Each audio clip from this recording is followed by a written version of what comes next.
2 hours pa mahigit. Magsimula tayo ngayon. Ngayon, may tanong muna si Coach. Si Coach Gerald may tanong. Ano kaya gusto natin paglaki natin? Gusto niya maging teacher? Maging nurse? Maging police? Army? Ano pa? Ano pa yung gusto natin paglaki natin? Bombero. Bombero! Bombero! Police, teacher, nurse, doctor, attorney, abogado. Gusto ko maging engineer. Coach, gusto ko maging engineer dahil gusto ko magtayo ng mga building. Gusto ko maging police dahil gusto ko maging maayos yung syudad. Pero may tanong si Coach. Sabi ni nanay, sabi ni tatay na hindi tayo di kita kayang pag-aralin, hindi tayo makapag-aral ng college. Paano kaya yun? Paano tayo magiging police? Paano tayo magiging doctor? Paano tayo magiging teacher? Paano kaya yun?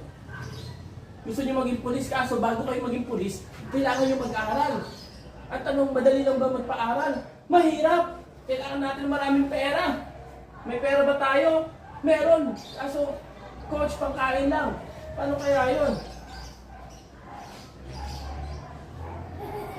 Sige nga, tingnan natin. Ako may idea tayo. Paano kaya tayo mag-aaral? Magsisikap. Kahit magsikap tayo, wala tayong pera, sayang din.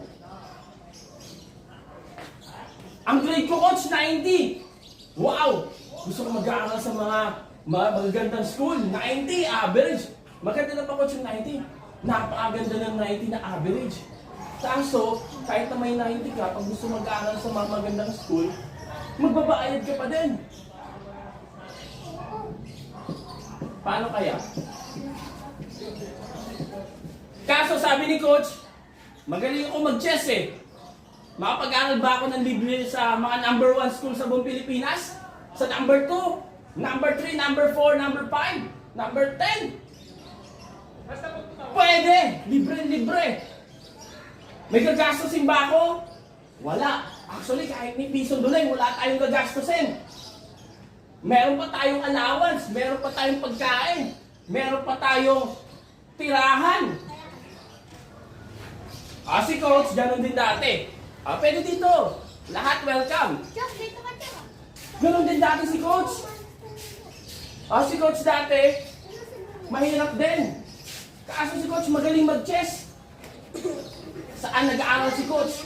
Nag-aaral si Coach sa number 4 university sa buong Pilipinas. Dati number 1.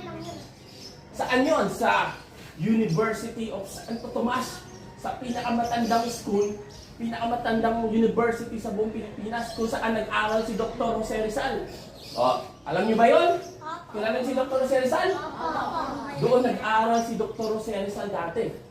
Kaya number 1 dati yung nakapanahonan ni Dr. Jose Rizal. Libre! Libre tuition, walang binayaran si Coach. Libre food. Libre dorm. Tirahan. May allowance pa, bibigyan ka pa ng school. Dahil magaling tayo mag-chess. At tanong, madali lang ba matuto mag-chess? Madali!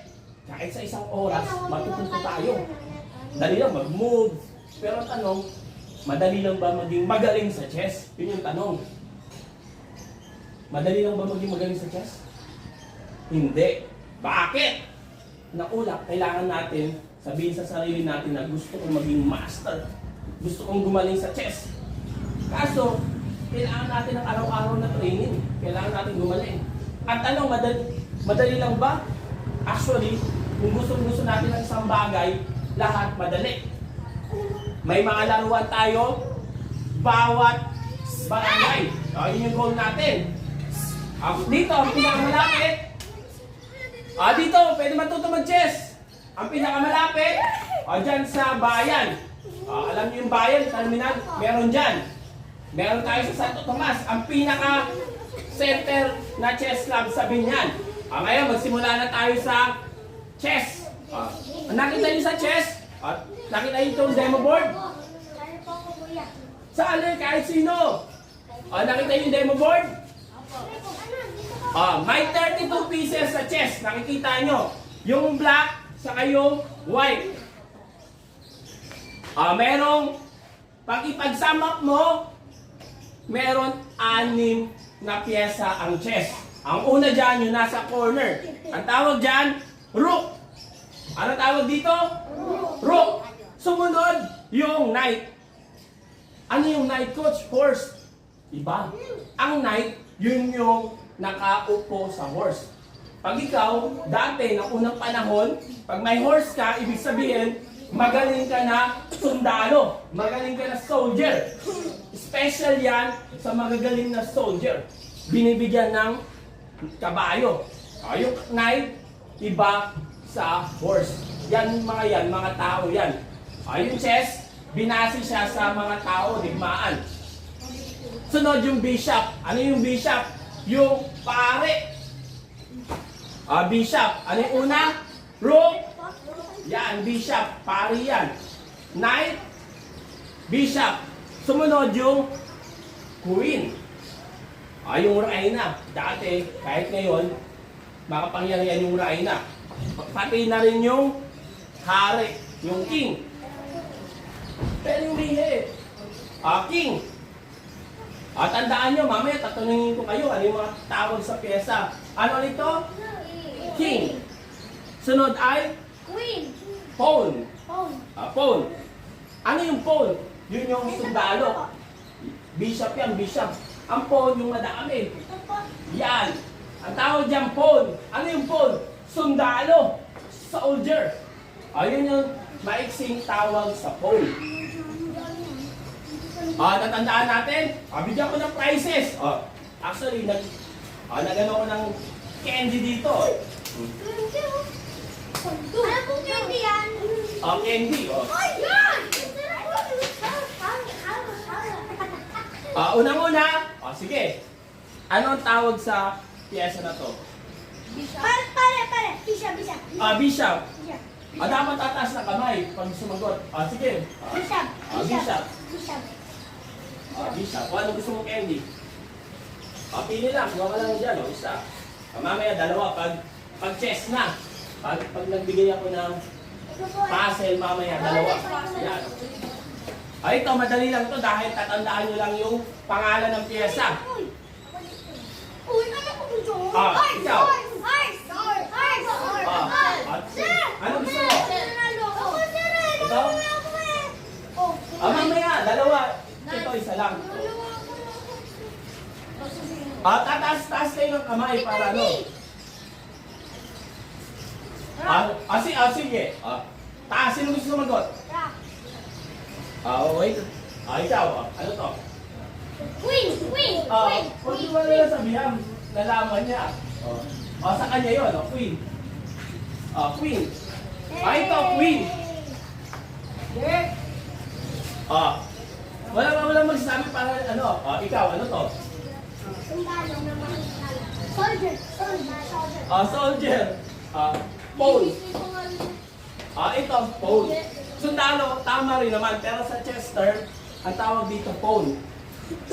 Ngayon, alam na natin yung mga tawag sa pyesa. Ang pawn, ilang point? 1. Yung knight, 3. Yung bishop, 3. Yung rook, 5. 1, 3, 3, 5. Yung queen, 9. Yung king, 0. Bakit?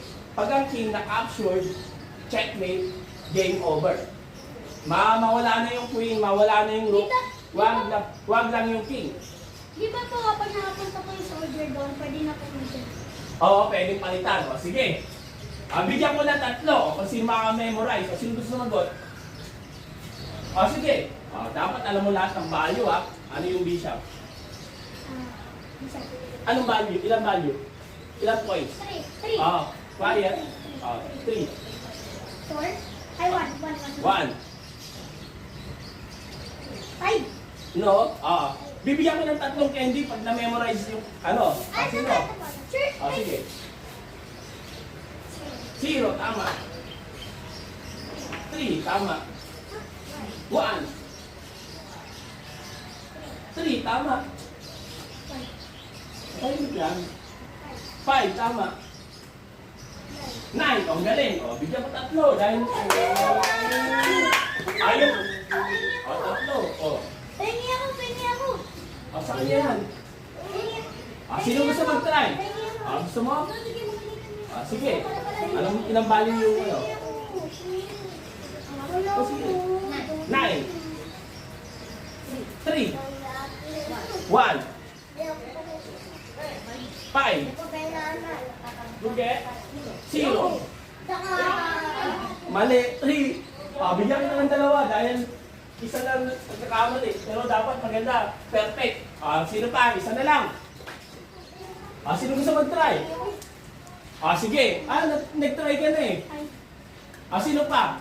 Uy, ito pa, ito na po. Hindi, tapos na siya eh. Ito pa,